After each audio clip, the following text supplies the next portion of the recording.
নমস্কার বন্ধুরা, আজ দেখো তোমাদেরকে আমি নতুন একটা রান্না দেখাবো। ভেটকি মাছের কাটা চচ্চড়ি। এই যে মাছ, এবার আমি এটা রান্না করে দেখাবো তোমাদেরকে কীভাবে রান্না করি। গ্যাসে কড়াই বসিয়ে দিয়েছি, কড়াই গরম হয়ে গিয়েছে। এখানে দিয়ে দেবো আমি সরষের তেল, মাপ মতো সরষের তেল দিয়ে দিলাম। তেল গরম হয়ে গিয়েছে, এখানে দিয়ে দেবো আমি পেঁয়াজ কুচি, টমেটো কুচি।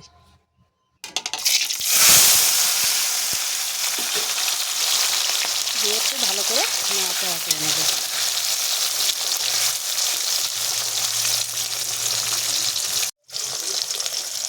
এখানে টমেটো পেঁয়াজটা দেখো সুন্দরভাবে সিদ্ধ হয়ে গিয়েছে। এবার আমি দিয়ে দেবো সব মশলা। এখানে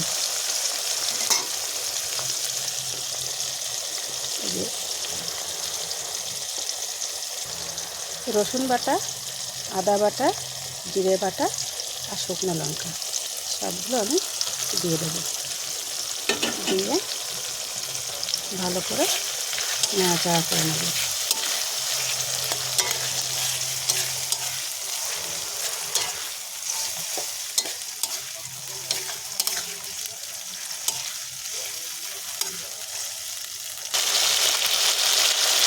এবার আমি এখানে দিয়ে দেবো 1 চামচ হলুদ গুঁড়ো আর দিয়ে দেবো 1 চামচ লবণ।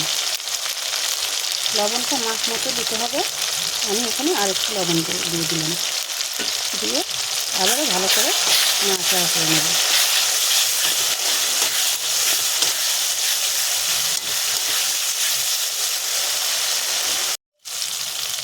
এবার আমি এখানে মশলা ধোয়া জলটা দিয়ে দেবো।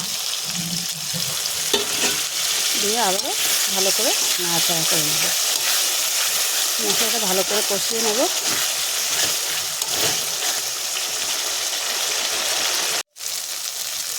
দেখো মশলাটা কষানো হয়ে গিয়েছে, সুন্দরভাবে তেল উঠে গিয়েছে মশলা।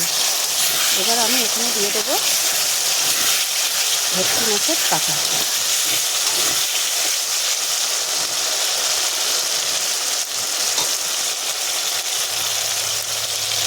এই যে ভেটকি মাছের কাটা আমি দিয়ে দেবো।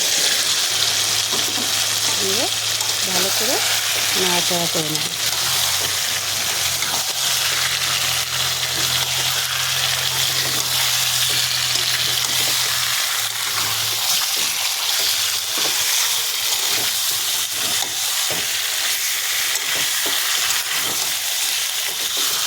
আমি ভালো করে নাড়াচাড়া করে নিয়েছি।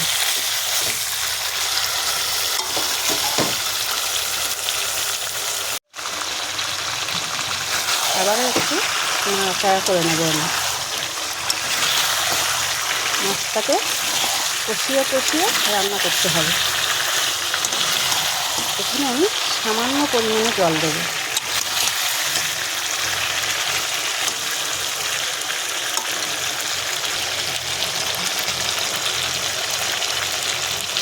খুব সামান্য পরিমাণে জলটা দেবো। জলটা দিয়ে আমি আবারও একটু ভালো করে নাড়াচাড়া করে নেব।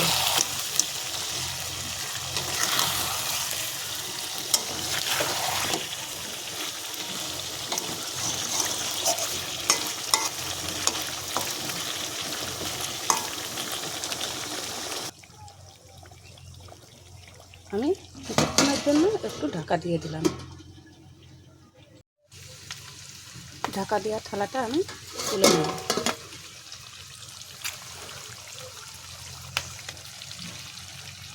আবারও আমি ভালো করে নাড়াচাড়া করে নেব।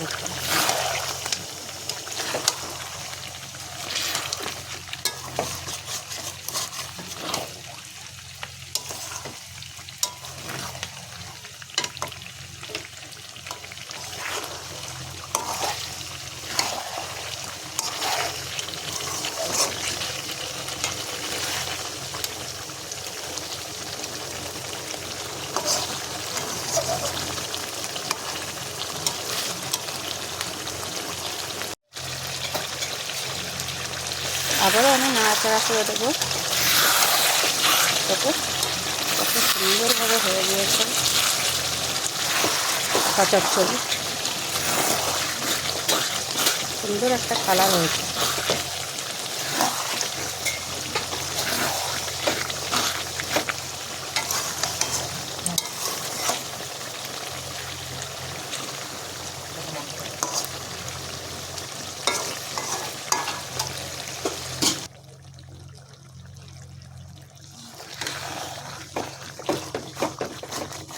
আমার ভেটকি মাছের কাটা চচ্চড়ি হয়ে গেছে।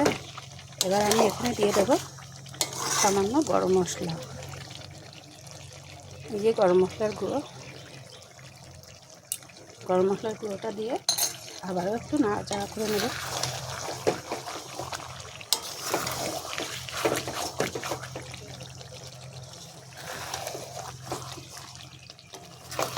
রান্নাটা আমার হয়ে গিয়েছে, এবার আমি নামিয়ে নেব।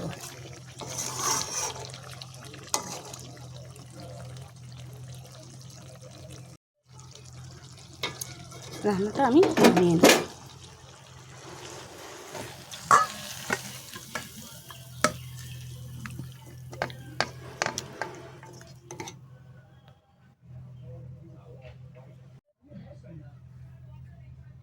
নমস্কার বন্ধুরা, আজ আমি রান্না করেছি ভেটকি মাছের কাটা চচ্চড়ি। যদি রান্নাটা তোমাদের ভালো লেগে থাকে তাহলে আমাকে কমেন্ট করে জানিয়ে দিও।